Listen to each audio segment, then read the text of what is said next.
ಜನಮನದ ಜೀವಧ್ವನಿ ಇದುವೇ ಸತ್ಯಮಾರ್ಗ ವಿಶೇಷ ಸುದ್ದಿಗೆ ಸ್ವಾಗತ ವೀಕ್ಷಕರೇ.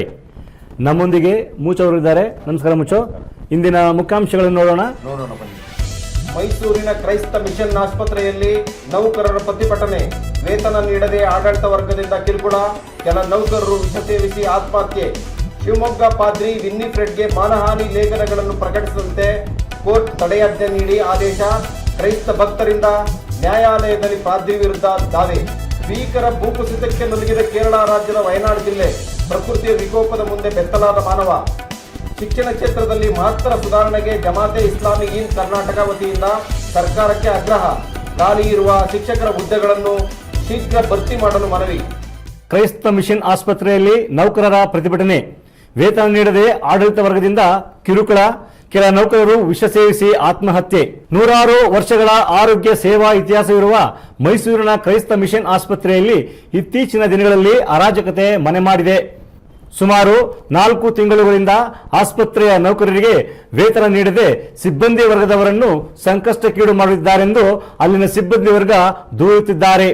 ವೇತನ ಸಿಗದೆ ಕುಟುಂಬ ನಿರ್ವಹಿಸಲಾಗದ ಕಾರಣದಿಂದ ಕೆಲವು ನೌಕರರು ವಿಷ ಸೇವಿಸಿ ಆತ್ಮಹತ್ಯೆ ಮಾಡಿಕೊಂಡಿದ್ದಾರೆ ಎನ್ನಲಾಗಿದೆ. ಸಿಎಸ್ಐ ಬಿಷಪ್ ಮೋಹನ್ ರಾಜ್ ರವರು ಧರಣಿ ನಿರತ ಸಿಬ್ಬಂದಿಗಳ ಬಳಿಗೆ ಕೂಡಲೇ ಬರಬೇಕು, ಬಂದು ನಮ್ಮ ಸಮಸ್ಯೆಯನ್ನು ಬಗೆಹರಿಸಬೇಕೆಂದು ಕೇಳಿಕೊಂಡಿರುವ ನೌಕರರು 15 ದಿನಗಳಿಂದ ಧರಣಿ ನಡೆಸುತ್ತಿದ್ದೇವೆ. ಬಿಷಪ್ ರವರು ಧರಣಿ ಸ್ಥಳಕ್ಕೆ ಬಂದೇ ಇಲ್ಲ. ಅವರೇನಾದರೂ ಬರೆದಿದ್ದರೆ ಸಾಮೂಹಿಕವಾಗಿ ನಾವೆಲ್ಲರೂ ಆತ್ಮಹತ್ಯೆ ಮಾಡಿಕೊಳ್ಳುತ್ತೇವೆ ಎಂದು ನೌಕರರು ಹೇಳುತ್ತಿದ್ದಾರೆ. ಹಾಗೂ ನಮ್ಮ ಸುತ್ತಮುತ್ತಿರುವ ಎಲ್ಲ ಆಸ್ಪತ್ರೆಗಳು ಅತ್ಯುತ್ತಮವಾಗಿ ಕಾರ್ಯನಿರ್ವಹಿಸುತ್ತಿವೆ. ಆದರೆ 118 ವರ್ಷಗಳ ಇತಿಹಾಸವಿರುವ ಈ ಮಿಷನ್ ಆಸ್ಪತ್ರೆ ಅಧೋಗತಿಗೆ ಹೋಗಿದೆ ಎಂದು ನೌಕರರು ಆರೋಪಿಸುತ್ತಿದ್ದಾರೆ. ಮೈಸೂರು ಕೊಡಗು ಸಂಸದರಾದ ಶ್ರೀ ಯದುವೀರ್ ಒಡೆಯರ್, ಬಿಜೆಪಿ ಅಲ್ಪಸಂಖ್ಯಾತ ಮೋರ್ಚಾ ಕರ್ನಾಟಕದ ಅಧ್ಯಕ್ಷರಾದ ಶ್ರೀ ಅನಿಲ್ ಥಾಮಸ್ ರವರು ಆಸ್ಪತ್ರೆಗೆ ಭೇಟಿ ನೀಡಿ ಧರಣಿ ನಿರತ ನೌಕರರ ಅಹವಾಲನ್ನು ಸ್ವೀಕರಿಸಿ ಆಡಳಿತ ಸಿಬ್ಬಂದಿ ವರ್ಗದವರೊಂದಿಗೆ ಮಾತನಾಡಿ ಸಮಸ್ಯೆಯನ್ನು ಬಗೆಹರಿಸುವ ಭರವಸೆಯನ್ನು ನೀಡಿದ್ದಾರೆ. ಇದರ ಮಧ್ಯೆ ಆಸ್ಪತ್ರೆಯ ಆಡಳಿತವನ್ನು ನಡೆಸಲಿಕ್ಕೆ ಅನುಭವಿ ವ್ಯಕ್ತಿಗಳನ್ನು ನೇಮಿಸಬೇಕೆಂದಿರುವ ನೌಕರರು ಅನುಭವವಿಲ್ಲದ ವ್ಯಕ್ತಿಗಳನ್ನು ಆಸ್ಪತ್ರೆಯ ಉನ್ನತ ಹುದ್ದೆಗಳಿಗೆ ನೇಮಕ ಮಾಡಿದ್ದರಿಂದಲೇ ಸಿಎಸ್ಐ ಮಿಷನ್ ಆಸ್ಪತ್ರೆ ಈ ದುಸ್ಥಿತಿಗೆ ಬಂದಿದೆ ಎಂದು ನೌಕರರು ಆರೋಪಿಸುತ್ತಿದ್ದಾರೆ. ಮೈಸೂರಿನ ಮಿಷನ್ ಆಸ್ಪತ್ರೆಯ ಆಡಳಿತಾಧಿಕಾರಿಗಳು, ಬಿಷಪರು ಹಾಗೂ ಸಂಬಂಧಪಟ್ಟ ಅಧಿಕಾರಿಗಳು ಈ ಕೂಡಲೇ ಸಮಸ್ಯೆಗಳಿಗೆ ಪರಿಹಾರ ಕಂಡುಕೊಂಡು ಮಿಷನ್ ಆಸ್ಪತ್ರೆಯ ಘನತೆ ಗೌರವವನ್ನು ಉಳಿಸಿಕೊಳ್ಳಬೇಕೆಂದು ಸತ್ಯಮಾರ್ಗ ಸದರಿ ಅಧಿಕಾರಿಗಳನ್ನು ವಿನಂತಿಸಿಕೊಳ್ಳುತ್ತದೆ. ಮೈಸೂರು ಮಿಷನ್ ಆಸ್ಪತ್ರೆ ಇತಿಹಾಸ ಪ್ರಸಿದ್ಧ ಆಸ್ಪತ್ರೆ. ಅದಕ್ಕೆ ಒಂದು ಇತಿಹಾಸ ಇದೆ, 118 ವರ್ಷ. ಹಾಗಾಗಿ ಆ ಆಸ್ಪತ್ರೆಯನ್ನ ಹಿಂದಿನ ಮಿಷನರಿಗಳು ಕಟ್ಟಿ ಆ ಭಾಗದ ಜನರಿಗೆ ಬಳುವಳಿ ಕೊಟ್ಟಿದ್ರು. ಇವನ್ ಕೊಡಗು, ಮೈಸೂರು ಭಾಗದ ಚಾಮರಾಜನಗರ ಎಲ್ಲ ಉಪಯೋಗ ಆಗುತ್ತೆ. ಒಳ್ಳೆ ಸೇವೆಯನ್ನು ಕೊಡ್ತಾ ಇತ್ತು. ಮಿಷನ್ ಆಸ್ಪತ್ರೆ ಅಂದ್ರೆ ಮೈಸೂರಲ್ಲಿ ಅದೊಂದು ಹೆಸರುವಾಸಿ ಆಗಿತ್ತು. ಆ ಆಸ್ಪತ್ರೆ ಅಂದ್ರೇನೆ KR ಹಾಸ್ಪಿಟಲ್ ಅಂತ, ಅದಾದ್ಮೇಲೆ ಮಿಷನ್ ಹಾಸ್ಪಿಟಲ್ ಇದು. ಸೊ ಅಷ್ಟು ಹೆಸರುವಾಸಿ ಆಗಿದ್ದ ಆಸ್ಪತ್ರೆ ಇವತ್ತು ತುಂಬಾ ತುಂಬಾ ಅರಾಜಕತೆ ಎಡೆಗೆ ಹೋಗ್ತಾ ಇದೆ. ಉನ್ನತ ಹುದ್ದೆಗೆ ನೇಮಕ ಮಾಡಿದ್ದಾರೆ. ಮತ್ತೆ ಇನ್ನೊಂದು ಸುಮಾರು 4 ತಿಂಗಳುಗಳಿಂದ ಅವ್ರಿಗೆ ವೇತನ ನೀಡಲಿಲ್ಲ ಅಂತ ಒಂದು ಆರೋಪ.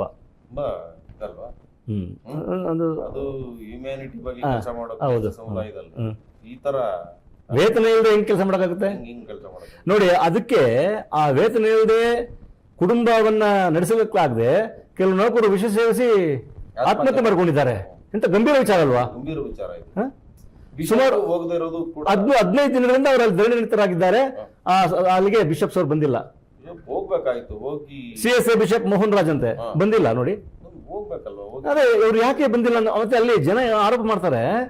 ಇಲ್ಲಿರುವಂತ ಒಬ್ಬ ವ್ಯಕ್ತಿ 10ನೇ ಕ್ಲಾಸ್ ಪಾಸ್ ಆಗಿಲ್ವಂತೆ, ಅವನ್ನ ಅಲ್ಲಿಗೆ ನೇಮಕ ಮಾಡಿದಾರಂತೆ ಆಸ್ಪತ್ರೆ ನಿರ್ವಹಣೆ ಮಾಡಿ. ಅವರು ಕೀ ಕೊಡ್ತಾರಂತೆ ಬಿಷಪ್ಗೆ. ಅವ್ರು ಕೀ ಕೊಟ್ಟರೆ ಅವ್ರು ಬರೋದಂತೆ, ಇಲ್ಲಾಂದ್ರೆ ಬರಲ್ವಂತೆ. ಅಲ್ಲಿ ಧರಣಿತ ಮಹಿಳೆಯರೆಲ್ಲ ಮಾತಾಡ್ತಾರೆ. ತುಂಬಾ ನಾಚಿಕೆ ಸಂತೆ. ಹೌದು, ಅವಮಾನ ಅಲ್ವಾ?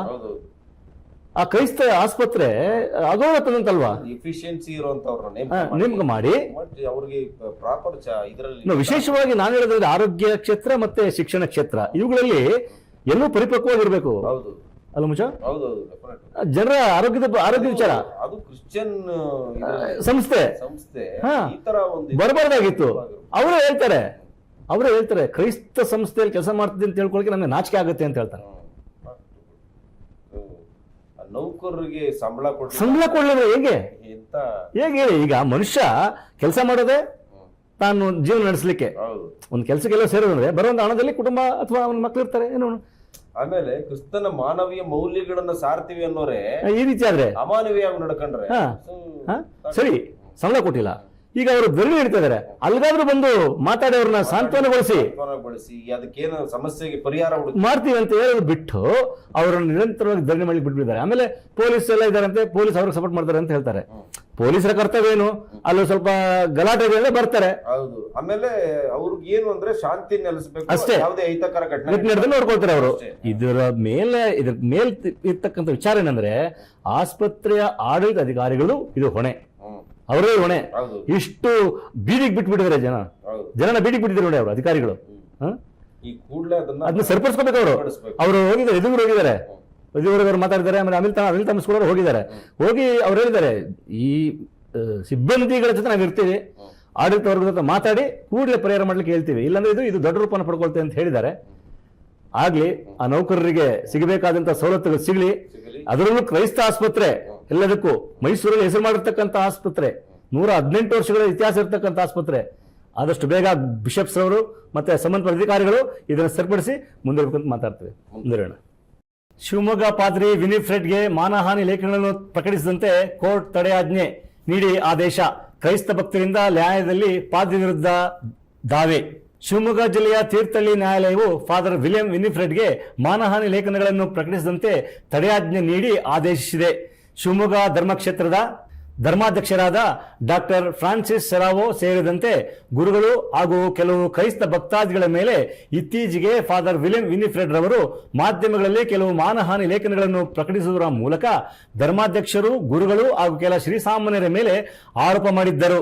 ಫಾದರ್ ವಿನಿಫ್ರೆಡ್ ರವರ ಈ ಆರೋಪಗಳನ್ನು ಸರಾಸಗಟಾಗಿ ತಳ್ಳಿ ಹಾಕಿದ್ದ ಶಿವಮೊಗ್ಗ ಕ್ರೈಸ್ತ ಜನತೆ ಇದು ಆಧಾರರಹಿತ ಆರೋಪಗಳೆಂದು ನಿರ್ಧರಿಸಿ ಪೊಲೀಸ್ ವರಿಷ್ಠಾಧಿಕಾರಿಗಳು ಹಾಗೂ ಠಾಣಾ ವ್ಯಾಪ್ತಿಯ ಅಧಿಕಾರಿಗಳಿಗೆ ವಾಸ್ತವಾಂಶವನ್ನು ಮನದಟ್ಟು ಮಾಡಿ ಪಾದ್ರಿ ವಿರುದ್ಧ ಪ್ರಕರಣ ದಾಖಲಿಸಿದ್ದಾರೆ. ಶಿವಮೊಗ್ಗ ಜಿಲ್ಲೆಯ ತೀರ್ಥಹಳ್ಳಿಯ ಕ್ರೈಸ್ತ ಭಕ್ತರಾದ ಶ್ರೀ ವಿಲಿಯಂ ಮಾರ್ಟಿಸ್ ಹಾಗೂ ಸಂಗಡಿಗರು ಫಾದರ್ ವಿಲಿಯಂ ವಿನಿಫ್ರೆಡ್ ವಿರುದ್ಧ ನ್ಯಾಯಾಲಯದಲ್ಲಿ ದಾವೆ ಹೂಡಿ ಸದರಿ ಗುರುಗಳು ವಿವಿಧ ಮಾಧ್ಯಮಗಳು ಹಾಗೂ ಸಾಮಾಜಿಕ ಜಾಲತಾಣಗಳಲ್ಲಿ ಕ್ರೈಸ್ತ ಧಾರ್ಮಿಕ ನಾಯಕರುಗಳು, ಗುರುಗಳು ಹಾಗೂ ಕ್ರೈಸ್ತ ಶ್ರೀಸಾಮಾನ್ಯರ ಮೇಲೆ ಮಾನಹಾನಿ ಲೇಖನಗಳು ನಿರಂತರವಾಗಿ ಪ್ರಕಟಿಸುವುದರ ಮೂಲಕ ನಮ್ಮ ಧಾರ್ಮಿಕ ಭಾವನೆಗಳಿಗೆ ಧಕ್ಕೆ ತರುತ್ತಿದ್ದಾರೆ. ಹಾಗಾಗಿ ಮಾನ್ಯ ನ್ಯಾಯಾಲಯವು ಸದರಿ ಗುರುಗಳು ಮುಂದೆ ಯಾವುದೇ ಮಾನಹಾನಿಕರ ಲೇಖನಗಳನ್ನು ಪ್ರಕಟಿಸಿದಂತೆ ಆದೇಶಿಸಬೇಕು ಹಾಗೂ ತಡೆಯಾಜ್ಞೆಯನ್ನು ನೀಡಬೇಕೆಂದು ನ್ಯಾಯಾಲಯವನ್ನು ಕೋರಿಕೊಂಡಿದ್ದರು. ಇವರ ಮನವಿಯನ್ನು ಪುರಸ್ಕರಿಸುವ ಮಾನ್ಯ ನ್ಯಾಯಾಲಯವು ಮಧ್ಯಂತರ ತಡೆ ಆಜ್ಞೆಯನ್ನು ನೀಡಿ ಆದೇಶ ಹೊರಡಿಸಿದೆ.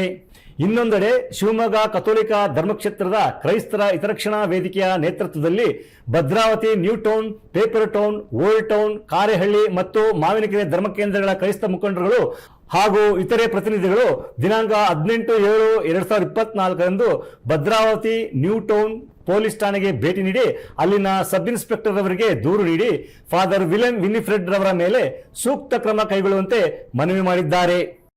ಶಿವಮೊಗ್ಗದಲ್ಲಿ ಫಾದರ್ ವಿನಿಫ್ರೆಡ್ ಈ ಮಾನಹಾನಿ ಲೇಖನಗಳು ಮಾಡ್ತಾ ಇದ್ರಲ್ಲ, ಅದಕ್ಕೆ ನ್ಯಾಯಾಲಯ ತಡೆಯಾಜ್ಞೆ ನೀಡಿದೆ. ಅವರು ಕೆಲವು ಗುರುಗಳು ಮತ್ತು ಶ್ರೀಸಾಮಾನ್ಯರು ಹಾಗೂ ಧರ್ಮಾಧ್ಯಕ್ಷರ ಮೇಲೆ ಕೆಲವು ಮಾಧ್ಯಮಗಳಲ್ಲಿ ಪತ್ರಿಕಾ ಪ್ರಕಟಣೆ ಮಾಡಿ ಮತ್ತು ಸಾಮಾಜಿಕ ಜಾಲತಾಣಗಳಲ್ಲಿ ಸ್ವಲ್ಪ ಸುದ್ದಿ ಸೌಂಡ್ ಮಾಡ್ತಾ ಹೋಗ್ತಾ ಇದ್ರು. ಹಾಗಾಗಿ ಈಗ ತೀರ್ಥಹಳ್ಳಿಯ ಕೆಲವು ಕ್ರೈಸ್ತ ಬಾಂಧವರು, ಅವರು ಒಬ್ಬರಿದ್ದಾರೆ ಮಾರ್ಟಿಸ್ ಅಂತ, ವಿಲಿಯಂ ಮಾರ್ಟಿಸ್ ಅಂತ, ಕೋರ್ಟ್ಗೆ ಹೋಗಿ ನ್ಯಾಯಾಲಯದಲ್ಲಿ ತಡೆಯಾಜ್ಞೆ ತಂದಿದ್ದಾರೆ. ಕೋರ್ಟ್ ಹೇಳಿದೆ ಮುಂದಿನ ಆದೇಶದವರೆಗೂ ಯಾವುದೇ ಮಾನಹಾನಿಕಾರಿ ಲೇಖನಗಳನ್ನ ಪ್ರಕಟ ಮಾಡಬಾರ್ದು ಅಂತ ಹೇಳಿದ್ದಾರೆ. ಈಗ ಅಲ್ಲಿನ ಕ್ರೈಸ್ತ ಜನರೆಲ್ಲರೂ ಸೇರಿ ಬೇರೆ ಬೇರೆ ಠಾಣೆಗಳಲ್ಲಿ ಅವ್ರ ವಿರುದ್ಧವಾಗಿ ದೂರು ಕೊಟ್ಟಿದ್ದಾರೆ. ಎಲ್ಲರೂ Bhadravati, new town, old paper town, old town, Karehalli, ಈ ಮಾವಿನಕೆರೆ, ಇಲ್ಲೆಲ್ಲ ಮುಖಂಡರುಗಳು ಸೇರಿ ಅವ್ರನ್ನ ಸೂಕ್ತ ಕ್ರಮ ಕೈಗೊಳ್ಳಬೇಕಂತ ಠಾಣೆಯಲ್ಲಿ ದೂರ ಆಗಿದೆ. ಈಗ ಮುಂದಿನ ದಿನಾಂಕ ಇದೆ, ಈ ತಿಂಗಳು 31 ಅಂತ ಕಾಣುತ್ತೆ, ಅವ್ರಿಗೆ ಡೇಟ್ ಕೊಟ್ಟಿದ್ದಾರೆ. ಅವರು ನ್ಯಾಯಾಲಯಕ್ಕೆ ಹಾಜರಾಗಬೇಕು ಪಾದ್ರಿ. ಸೊ ಈಗ ನಾನು ಹೇಳೋದಂದ್ರೆ ಈ ಪಾದ್ರಿ ಈ ರೀತಿಯ ಮಾನಹಾನಿ ಲೇಖನ ಮಾಡ್ತಾ ಸಾಧಿಸೋದಾದ್ರೆ ಏನು ಏನು ಇಲ್ಲ, ಏನು ಸಾಧಿಸ್ತಾರೆ ಅವರು? ಜೀರೋ. ಹಾಂ, ಒಂದು ಏನಂದ್ರೆ ಈಗ ಅವ್ರನ್ನ ಅಮಾನತ್ ಮಾಡಲಾಗಿದೆ ಅಂತ ಹೇಳ್ತಾ ಇದ್ದಾರೆ. ಅಮಾನತ್ ಮಾಡಾಗಿದೆ ಅಂತಾರೆ. ಆಮೇಲೆ ಇದು ಇನ್ನೊಂದು ವಿಷಯ, ಬಿಷಪ್ ಜೆರಾಲ್ಡಸ್ ಒಬ್ಬ ಇದ್ದಾರೆ ಹಿಂದುಗಡೆ ಶಿವಮೊಗ್ಗ ಧರ್ಮಕ್ಷೇತ್ರ ಧರ್ಮಾಧ್ಯಕ್ಷರಾಗಿ ಅವರೇ ಇವನ್ನ ಅಮಾನತ್ ಮಾಡಿದ್ರಂತೆ.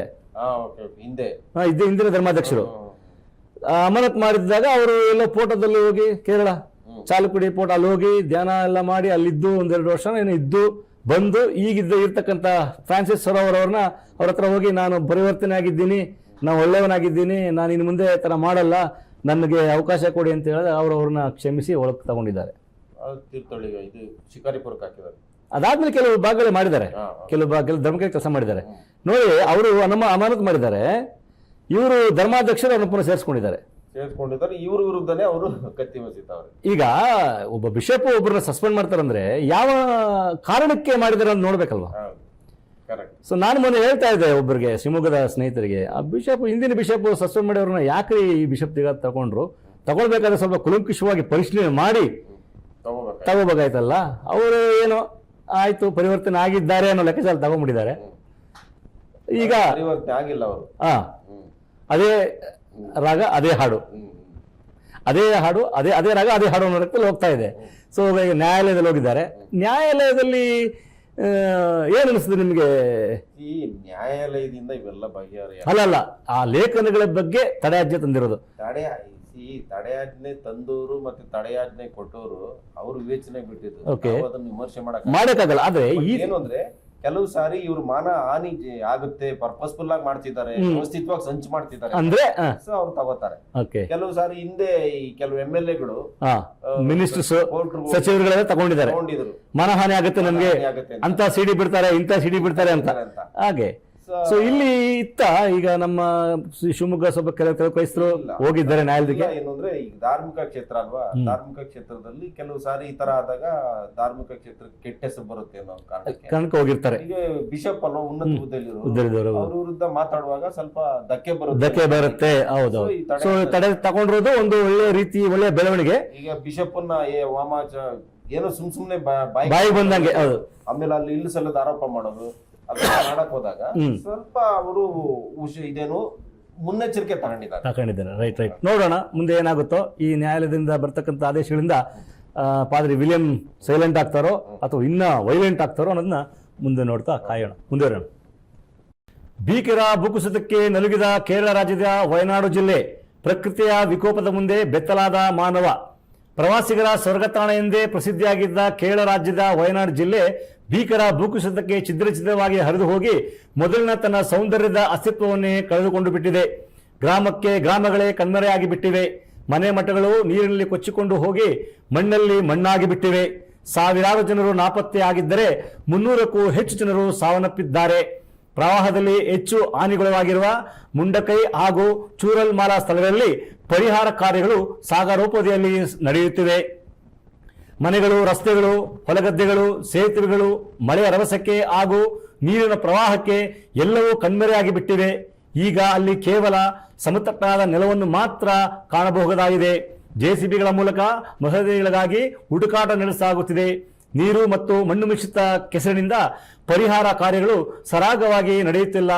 ಸಂಬಂಧಿಕರನ್ನು ಕಳೆದುಕೊಂಡ ಜನರ ಗೋಳಾಟ ಮುಗಿಲು ಮುಟ್ಟುತ್ತಿದ್ದರೆ ವೈದ್ಯರು, ಸೈನಿಕರು, ಪೊಲೀಸರು ಹಾಗೂ ಸ್ವಯಂ ಸೇವಕರು ಹಗಲು ರಾತ್ರಿ ಎನ್ನದೆ ಮಳೆಯಲ್ಲಿ ಜನರನ್ನು ರಕ್ಷಿಸುವ ಕಾರ್ಯವನ್ನು ಮಾಡುತ್ತಿದ್ದಾರೆ. ವಿವಿಧ ಕಡೆಗಳಿಂದ ನೆರವಿನ ಮಹಾಪೂರ ದುರಂತಕ್ಕೀಡಾಗಿರುವ ವಯನಾಡ್ ಜಿಲ್ಲೆಗೆ ಹರಿದು ಬರುತ್ತಿದೆ. ಮಾನವ ತನ್ನ ಸ್ವಾರ್ಥಕ್ಕಾಗಿ ಅರಣ್ಯ ನಾಶ, ನದಿಪಾತ್ರದ ಸ್ಥಳ ಒತ್ತುವರಿ, ಕೆರೆಗಳ ಆಕ್ರಮಣ, ಬೆಟ್ಟಗಳಲ್ಲಿ ಪ್ರವಾಸೋದ್ಯಮದ ಚಟುವಟಿಕೆಗಳು ಹೀಗೆ 10 ಪರಿಸರ ವಿರೋಧಿ ಕಾರ್ಯಗಳಲ್ಲಿ ತನ್ನನ್ನೇ ತೊಡಗಿಸಿಕೊಂಡ ಪರಿಣಾಮದಿಂದಾಗಿ ಮಾನವ ಇಂದು ಪ್ರಕೃತಿಯ ವಿಕೋಪದ ಮುಂದೆ ಬೆತ್ತಲಾಗಿದ್ದಾನೆ ಎಂದು ಹಲವು ಬುದ್ಧಿಜೀವಿಗಳು, ಪರಿಸರವಾದಿಗಳು ಅಭಿಪ್ರಾಯಪಟ್ಟಿದ್ದಾರೆ. ಅತಿಯಾದ ದುರಾಸೆಯಿಂದ ಪ್ರಕೃತಿಯನ್ನೇ ಮಾರಲು ಹೊರಟಿದ್ದ ಮಾನವನಿಗೆ ಪ್ರಕೃತಿಯ ಸೊಬಗು ಯಾರಪ್ಪನ ಸೊತ್ತು ಅಲ್ಲ ಎಂಬ ಸಂದೇಶವನ್ನು ಈ ಭಯಾನಕ ದುರಂತದ ಮೂಲಕ ಪ್ರಕೃತಿ ಮಾನವನಿಗೆ ಸಾರಿ ಹೇಳಿದೆ. ಇನ್ನಾದರೂ ಮಾನವರಾದ ನಾವುಗಳು ಪರಿಸರ ಹಾಗೂ ನಿಸರ್ಗಕ್ಕೆ ಧಕ್ಕೆ ತರುವ ಕಾರ್ಯಗಳನ್ನು ನಿಲ್ಲಿಸೋಣ. ಪ್ರಕೃತಿಯ ಸೊಬಗನ್ನು ತೋರಿಸಿ ಹಣ ಮಾಡುವುದನ್ನು ನಿಲ್ಲಿಸೋಣ ಹಾಗೂ ಹಸಿರೇ ಉಸಿರು ಎಂಬ ಸತ್ಯವನ್ನು ಅರಿತುಕೊಂಡು ಹಸಿರು ಕ್ರಾಂತಿಗೆ ಚಾಲನೆ ನೀಡುವುದರ ಮೂಲಕ ಮನುಕುಲ ಹಾಗೂ ಭೂಮಿಯನ್ನು ರಕ್ಷಿಸಿಕೊಳ್ಳೋಣ. ಕೇರಳ ರಾಜ್ಯದ ವಯನಾಡು ಜಿಲ್ಲೆ ಎಂಥ ಭಯಂಕರ ದುರಂತ.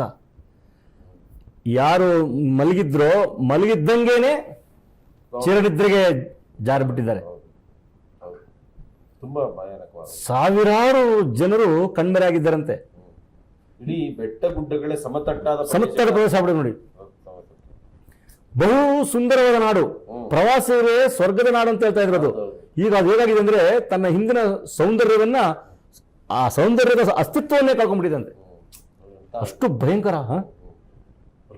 ನದಿ ತನ್ನ ಪಾತ್ರವನ್ನು ಬದಲಾಯಿಸೋದು ಅದೇ ಆಗಿರೋದು. ನದಿ ಚಿಕ್ಕದಾಗಿ ಇರ್ತದಲ್ವಾ, ಆ ನದಿ ದೊಡ್ಡದಾದಾಗ ಏನಾಗುತ್ತೆ, ಸುತ್ತಮುತ್ತ ಎಲ್ಲರೂ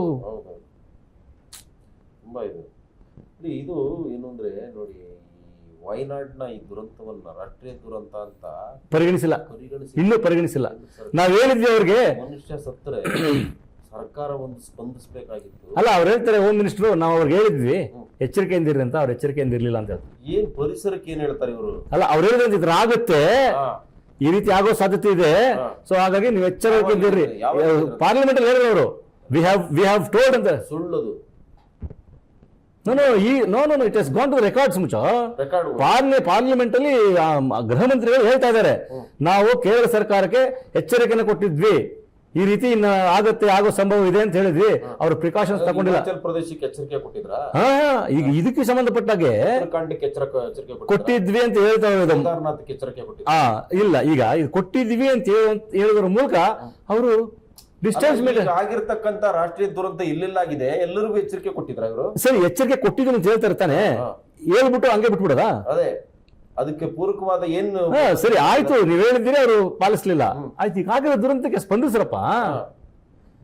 ನೋಡಿ, ಅವರು ಪಾಪ ರಾಹುಲ್ ಗಾಂಧಿ ಮತ್ತೆ ಪ್ರಿಯಾಂಕಾ ಗಾಂಧಿ ಇಬ್ಬರು ಬಂದು ಎಲ್ಲರ ಭೇಟಿ ಮಾಡಿದ್ರು. ಸ್ಪಂದನೆ ಇರಬೇಕು. ಅವ್ರು ಹೇಳಿದ್ದಾರೆ ಏನಂದ್ರೆ, ನಮ್ಮ ಅಪ್ಪನ್ ಕಳ್ಕೊಂಡೆ ನಾನು, ಇಲ್ಲಿ ಕುಟುಂಬದ ಎಲ್ಲರನ್ನು ಕಳ್ಕೊಂಡಿರೋರು ಇದ್ದಾರೆ. ಅಲ್ಲಿ ಎಷ್ಟು ದುಃಖ ಆಯ್ತು ಅದಕ್ಕಿಂತ 2 ಪಟ್ಟು ದುಃಖ ಆಗ್ತಾ ಇದೆ. ವೆರಿ ಮಾನವೀಯತೆಯನ್ನು ಮರೆತು ಸರ್ಕಾರ ಒಂದು ಬಿಹೇವ್ ಯಾವ ತರ ಅಲ್ಲ, ಇದು ಈ ಸಂದರ್ಭದಲ್ಲಿ ಇದೆಲ್ಲ ಮಾತುಗಳು ಈ ತರ ಮಾತಾಡಬಾರದು. ಜನರ ನೆರವಿಗೆ ಧಾವಿಸ್ ಬರ್ಬೇಕು. ಮೂರಾ ಬಟ್ಟೆ ಆಗ್ಬಿಟ್ಟಿದೆ ಅಲ್ಲಿ. ಹೌದು, ಮೂರಾ ಬಟ್ಟೆ, ಊಟ ಇಲ್ಲ, ನೀರಿಲ್ಲ, ಪರಿಶುದ್ಧವಾದ ನೀರಿಲ್ಲ, ಪರಿಹಾರ ಕಾರ್ಯ ಕೈಗೊಳ್ಳಕ್ಕೆ ಕಷ್ಟ, ಕೆಸರು ಕಷ್ಟ. ಸೈನಿಕರು ಮತ್ತೆ ಅಲ್ಲಿನ ನೋಡಿ, ಆ ಕೇರಳದ ಜನತೆ ಸ್ಪಂದಿಸಿದ ರೀತಿ ನೋಡಿ. ಹೌದು, ಎಲ್ಲ ಜಾತಿ ಜನ ಧರ್ಮ ಜನ ರಕ್ತ ಕೊಡ್ತಾ ಇದ್ದಾರೆ. ಆಮೇಲೆ ಇನ್ನೊಂದು ಜನ ಪರಿಹಾರ ಇನ್ನೊಂದು ನಾನು ಹೇಳೋದೇನೆಂದ್ರೆ, ಈ ತಂದೆ ತಾಯಿಯನ್ನ ಕಳ್ಕೊಂಡಿರ್ತಕ್ಕಂಥ ಎಳೆ ಮಕ್ಕಳು ಎಷ್ಟೋ ಇದರಂತೆ. ಇನ್ನೊಂದು ತಾಯಿ ತನ್ನ ಮಗುವನ್ನು ಕಳ್ಕೊಂಡಿದ್ದೀನಿ ಅಂತ ಹೇಳಿ ಇವರಿಗೆ ಕೊಡಕ್ಕೆ ಬರ್ತಾ ಇದ್ದಾರೆ. ಸೊ ಎಂತ ಸ್ಪಂದನೆ, ಹೆಣ್ಮಕ್ಳ ಸ್ಪಂದನೆ. ಸೊ ಹಾಗಾಗಿ ಹೌದು, ಎಸ್. ಸೊ ಹಾಗಾಗಿ ನನ್ನ ಆಲೋಚನೆ ಅಂತ ಹೇಳಿದ್ರೆ, ಇಂಥ ದುರಂತಮಯ ಸಂದರ್ಭದಲ್ಲಿ ಎಲ್ಲರೂ ಸ್ಪಂದಿಸಬೇಕು, ಬೇರೆ ಏನೋ ಮಾತಾಡೋದಲ್ಲ. ಸಾಮಾಜಿಕ ಜಾಲತಾಣದಲ್ಲಿ ಏನು ಹೇಳ್ತಾರೆ ಅಂದ್ರೆ, ಇಷ್ಟು ಕೆಟ್ಟದಾಗಿ ಅಂಧಭಕ್ತರುಗಳು ಮಾಡಿದ್ದಾರೆ ಅಂದ್ರೆ, ಆಯ್ತು ಸಂತೋಷ, ಜಿಹಾದಿಗಳನ್ನ ಎತ್ಕೊಂಡು ಹೋಗ್ತಾ ಇದ್ದಾರೆ, ಹೋಗ್ಲಿ ಪ್ರಕೃತಿನೇ ಅವ್ರನ್ನ ನಾಶ ಮಾಡ್ತಾ ಇದೆ ಅಂತ ಸಂತೋಷ ಮಾಡಿ ಕೇಕೆ ಹಾಕ್ತಾ ಇದ್ದಾರೆ. ಇಂಥ ನಿರ್ಲಜ್ಜ ಜನ ಅಮಾನವೀಯವಾಗಿ ಬಿಹೇವ್ ಮಾಡ್ತಾರೆ. ಒಬ್ಬನ ಸಾವಿನಲ್ಲಿ ಸಂತೋಷ ಕಾಣೋದು, ಒಬ್ಬರ ಸಾವಿನಲ್ಲಿ ಸಂತೋಷ ಕಾಣುವಂತ ಜನ ಇದ್ದಾರೆ. ಐ ಡೋಂಟ್ ನೋ ಇನ್ನ ಎಂತ ಸಂದರ್ಭಗಳಿಗೆ ನಾವು ಹೋಗ್ತೀವಿ ಅಂತ ನಮ್ಗಂತೂ ಗೊತ್ತಾಗ್ತಾ ಇಲ್ಲ. ಆದ್ರೆ ನಾವು ಈ ಮೂಲಕ ಹೇಳೋದಂದ್ರೆ, ಸಂಕಷ್ಟದಲ್ಲಿರುವವರ ನೆರವಿಗೆ ಹೋಗುವುದೇ ಮಾನವೀಯ ಗುಣ. ಮಾನವೀಯತೆ ಅನ್ನೋದು ನಮ್ಮಲ್ಲಿದ್ರೆ ಸಂಕಷ್ಟದಲ್ಲಿರೋರಿಗೆ ನಾವು ಸ್ಪಂದಿಸಬೇಕು. ಅದು ಬಿಟ್ಟು ಇನ್ನೇನೇನೋ ಮಾತಾಡಿದ್ರೆ ಅದು ಮಾನವೀಯತೆ ಅಲ್ಲ. ಮಾನವೀಯತೆಗೆ ಅವರು ಅರ್ಹರು ಅಲ್ಲ ಅಂತ ಹೇಳ್ಬೋದು ನಾವು. ಹಾಗಾಗಿ ಅಲ್ಲಿ ಎಷ್ಟೋ ಜೀವಗಳು ಕಳ್ಕೊಂಡಿವೆ, ಎಷ್ಟೋ ಹಾನಿಯಾಗಿದೆ, ಮನೆ ಮಠ ಎಲ್ಲ ಕಳ್ಕೊಂಡಿದ್ದಾರೆ. ಅವರಿಗೆ ಒಂದು ಸೂರು ಕಲ್ಪಿಸಬೇಕು, ಅವ್ರಿಗೊಂದು ಸ್ವಲ್ಪ ಆಹಾರ ಕೊಡಬೇಕು. ಕರ್ನಾಟಕದಿಂದ 100 ಮನೆಗಳು, ಹೌದು ಹೇಳಿದ್ದಾರೆ ಸಿದ್ದರಾಮಯ್ಯ, ಮತ್ತೆ ಇವರು ಕೂಡ ಹೇಳಿದ್ದಾರೆ, ರಾಹುಲ್ ಗಾಂಧಿ ಅವರು ಕೂಡ ಹೇಳಿದ್ದಾರೆ. ಆಗ್ಲಿ ಅಲ್ಲಿ ಆಗಿರ್ತಕ್ಕಂಥ ನೋವಿಗೆ ಆ ಭಗವಂತ ಅವ್ರಿಗೆ ಆ ನೋವನ್ನ ತಾಳ್ಕೊಳ್ಳುವ ಶಕ್ತಿ ನೀಡ್ಲಿ. ಸುತ್ತಮುತ್ತಲ ಅನೇಕ ಸಹೃದಯ ಮನಸ್ಸುಗಳು ಒಂದಾಗಿ ಬಂದು ಅಲ್ಲಿರೋ ಜನರಿಗೆ ಬದುಕು ಕಟ್ಟಿಕೊಳ್ಳೋದಕ್ಕೆ ಎಲ್ಲರೂ ಒಂದು ವ್ಯವಸ್ಥೆಯನ್ನು ಮಾಡಲಿ ಅಂತ ಹೇಳ್ತಾ ಮುಂದುವರೆಯೋಣ. ಶಿಕ್ಷಣ ಕ್ಷೇತ್ರದಲ್ಲಿ ಮಹತ್ತರ ಸುಧಾರಣೆಗೆ ಜಮಾತೆ ಇಸ್ಲಾಮಿ ಹಿಂದ್ ಕರ್ನಾಟಕ ವತಿಯಿಂದ ಸರ್ಕಾರಕ್ಕೆ ಆಗ್ರಹ. ಖಾಲಿ ಇರುವ ಶಿಕ್ಷಕರ ಹುದ್ದೆಗಳನ್ನು ಶೀಘ್ರ ಭರ್ತಿ ಮಾಡಲು ಮನವಿ. ಶಿಕ್ಷಣ ಕ್ಷೇತ್ರದಲ್ಲಿ ಇನ್ನೂ ಹೆಚ್ಚಿನ ಪರಿಣಾಮಕಾರಿ ಸುಧಾರಣೆಗಳು ಆಗಬೇಕು ಎಂದು ಜಮಾತೆ ಇಸ್ಲಾಮಿ ಹಿಂದ್ ಕರ್ನಾಟಕ ಸಮಿತಿಯು ಸರ್ಕಾರವನ್ನು ಆಗ್ರಹಿಸಿದೆ. ಇತ್ತೀಚೆಗೆ ಬೆಂಗಳೂರಿನಲ್ಲಿ ಪತ್ರಿಕಾಗೋಷ್ಠಿ ನಡೆಸಿದ ಸಮಿತಿಯ ಸದಸ್ಯರುಗಳು ಶಿಕ್ಷಣ ಮಾನವನ್ನು ರೂಪಿಸುವ ಪ್ರಮುಖ ಸಾಧನ, ಹಾಗಾಗಿ ಆ ಶಿಕ್ಷಣ ಕ್ಷೇತ್ರವನ್ನು ಬಲಪಡಿಸುವ ನಿಟ್ಟಿನಲ್ಲಿ ರಾಜ್ಯ ಶಿಕ್ಷಣ ನೀತಿ ಆಯೋಗ ಹಾಗೂ ಸಾರ್ವಜನಿಕ ಶಿಕ್ಷಣ ಇಲಾಖೆಗಳು ಪ್ರಾಮಾಣಿಕವಾಗಿ ಶ್ರಮಿಸಬೇಕು ಎಂದು ತನ್ನ ಪತ್ರಿಕಾ ಪ್ರಕಟಣೆಯಲ್ಲಿ ಸಮಿತಿ ಒತ್ತಾಯಿಸಿದೆ.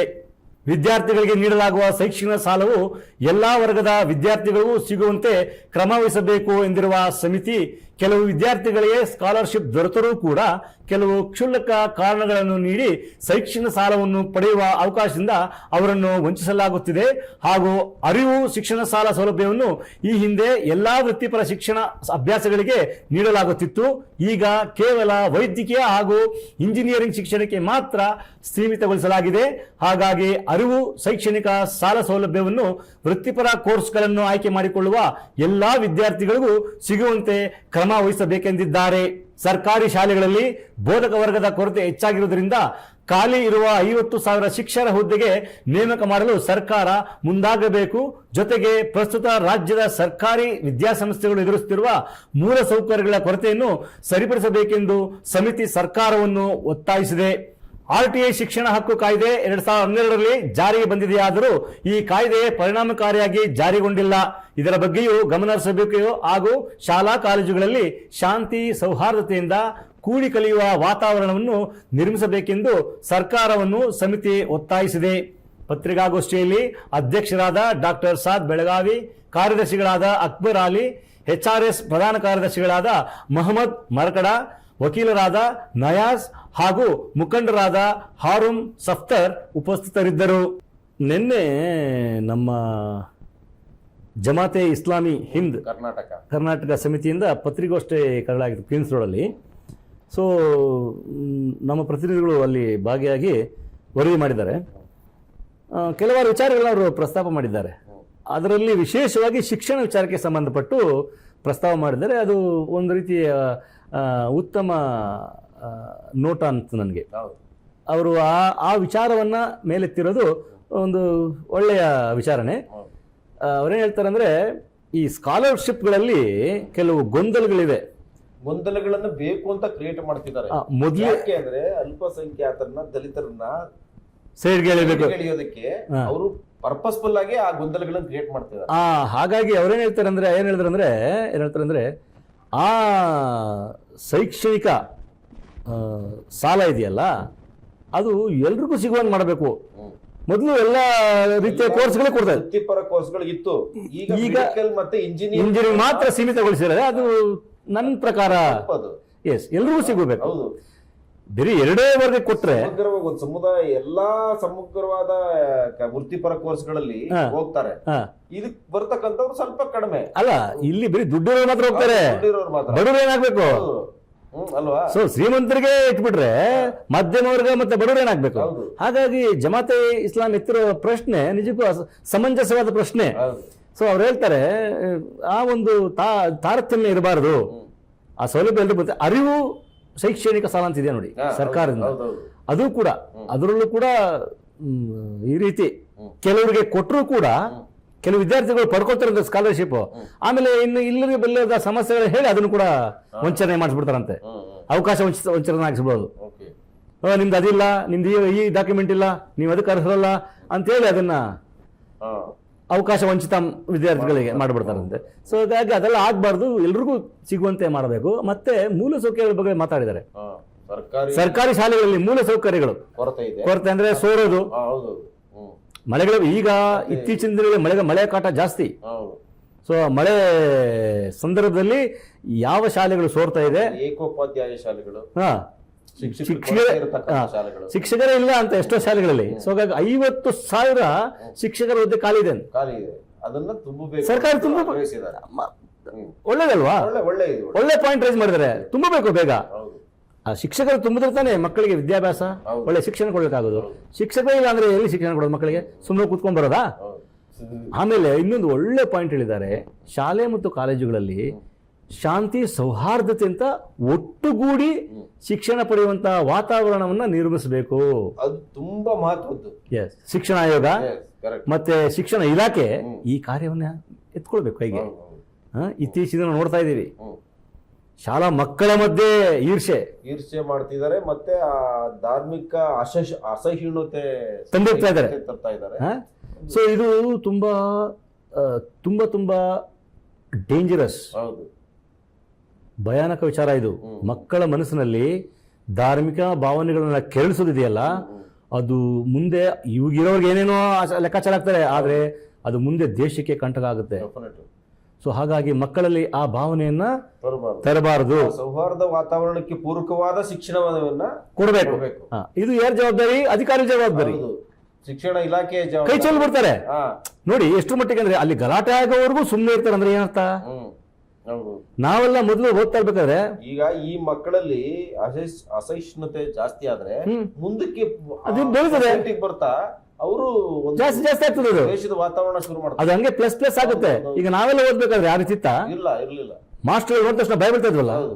ಒಂದು ಆ ರೀತಿ ಒಂದ್ ರೀತಿ ಏನಂದ್ರೆ ಶಾಲೆ ಬಹಿಷ್ಕಾರ ಮಾಡೋದು, ಆಚೆ ಬಂದು ಕೂಗೋದು, ವಿರುದ್ಧ ಮಾಡೋದು, ಇದೆಲ್ಲ ಮಾಡ್ತಾ ಇದ್ವಾ? ಮಾಸ್ಟರ್ಗಳು ಅಂದ್ರೆ ಅಷ್ಟು ಭಯ ಇರ್ತದೆ. ಇವತ್ತಿನ ದಿನಗಳಲ್ಲಿ ಏನಿಲ್ಲ, ಜವಾಬ್ದಾರಿನ ಹೊರತಾಗಿರ್ತಾರೆ. ಸೊ ಹಾಗಾಗಿ ಈ ಶಿಕ್ಷಣ ವಿಚಾರಕ್ಕೆ ಸಂಬಂಧಪಟ್ಟು ಎತ್ತಿರುವ ಈ ಎಲ್ಲ ಪ್ರಶ್ನೆಗಳು ಜಮಾತೆ ಸಮಂಜಸವಾಗಿದೆ. ಸರ್ಕಾರ ಅವರ ಮನವಿಗೆ ಸ್ಪಂದಿಸಬೇಕು. ಇದು ಎಲ್ಲರ ಒತ್ತಾಯ ಆಗ್ಬೇಕು. ಹೌದು, ಇವರೆಲ್ಲರೂ ಬೇರೆ ಅವ್ರಿಗೆ ಮಾತ್ರ ಅಲ್ಲ, ಇದು ಸಾರ್ವಜನಿಕವಾಗಿ ಹೇಳಿರ್ತಕ್ಕಂಥ ವಿಚಾರ, ಸಾರ್ವಜನಿಕವಾಗಿ ಎದ್ದಿರ್ತಕ್ಕಂಥ ವಿಚಾರ. ಸೊ ವಿಶೇಷವಾಗಿ ಶಾಲೆ ಶಿಕ್ಷಣ, ಅದರಲ್ಲೂ ಶಿಕ್ಷಣವೇ ಮಾನವನನ್ನ ರೂಪಿಸುವಂತ ಪ್ರಮುಖ ಸಾಧನ. ಎಸ್, ಅದನ್ನ ಬಲಪಡಿಸೋದ್ರಲ್ಲಿ ಎಲ್ಲರೂ ಸೇರಿ ಪ್ರಾಮಾಣಿಕವಾಗಿ ಶ್ರಮಿಸಬೇಕು. ಆ ಮೂಲಕ ಉನ್ನತ ಸಮಾಜವನ್ನ ಕಟ್ಟಲಿಕ್ಕೆ ಪ್ರಯತ್ನಿಸೋಣ ಅನ್ನೋ ಅವರ ಮಾತು ನಿಜಕ್ಕೂ ಸಮಂಜಸವಾಗಿದೆ. ಅದು ಅವರ ಆಶೆ ಈಡೇರಲಿ ಅಂತ ಹೇಳ್ತಾ ಮುಂದೆ ಇರೋಣ. ಇಂತಿಷ್ಟು ಸುದ್ದಿ ಸಮಾಚಾರಗಳೊಂದಿಗೆ ಇಂದಿನ ಸುದ್ದಿ ಸಮಾಚಾರವನ್ನು ಮುಕ್ತಾಯಗೊಳಿಸ್ತಾ ಇದ್ದೇವೆ. ನಮಸ್ಕಾರ.